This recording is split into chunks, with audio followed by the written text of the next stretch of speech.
ഇന്ന് ഫിലിം ഫോസിൽസിലൂടെ മലയാള സിനിമയിലെ 40കളിലേക്ക് നമുക്ക് പോകാം. കുഞ്ഞു കുഞ്ഞു വേലുക്കുട്ടി കൂട്ടുകെട്ട് മലയാള സിനിമാ പ്രേക്ഷകരെ, നാടകവേദികളെ, അഭിനയമോഹികളെ കീഴടക്കിയ ആ കാലഘട്ടത്തിലേക്ക്. കുഞ്ഞു കുഞ്ഞു സെബാസ്റ്റ്യൻ ഭാഗവതർ. ഈ നാടക നടന്റെ ജനനം അമ്പലപ്പുഴയിലാണ്. ഇദ്ദേഹം മലയാള സംഗീത നാടകങ്ങളുടെ അമരക്കാരൻ എന്നാണ് അറിയപ്പെടുന്നത്. മഹാകവി കുമാരനാശാന്റെ കരുണ എന്ന കാവ്യത്തെ അടിസ്ഥാനമാക്കി ഓച്ചിറ വേലുക്കുട്ടിയോടൊപ്പം ചേർന്ന് ഒരു നാടകം രചിക്കുന്നു. ഇതോടെ സംഗീത നാടകവേദികളിലെ അപ്പോഴുണ്ടായിരുന്ന മോണോട്ടോണിയെ ഭേദിച്ച് സർഗാത്മകത കൊണ്ട് ഇരുവരും ചേർന്ന് കീഴടക്കുകയായിരുന്നു നാടകവേദികളെ. ഈ കൂട്ടുകെട്ടിലെ രണ്ടാമത്തെ വ്യക്തി ഓച്ചിറ വേലുക്കുട്ടി.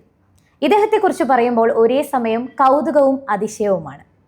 തമിഴ് നാടകങ്ങളുടെ കെട്ടുപൊട്ടിച്ച് മലയാള നാടകങ്ങൾ ജനിച്ചു തുടങ്ങുമ്പോൾ മറുവശത്ത് ഈ പ്രായമായ സ്ത്രീകൾ നാടകരംഗത്തേക്ക് വരാൻ വിമുഖത കാണിക്കുന്നു.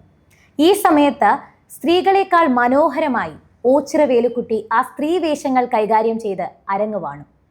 1940കളിൽ പാരഡൈസ് ലോസ്റ്റ് എന്ന നാടകത്തിലെ ആദം കുഞ്ഞു കുഞ്ഞും അതിലെ മനോഹരിയായ ഈവിന്റെ കഥാപാത്രം ഓച്ചിറ വേലുക്കുട്ടിയും അവതരിപ്പിച്ചു.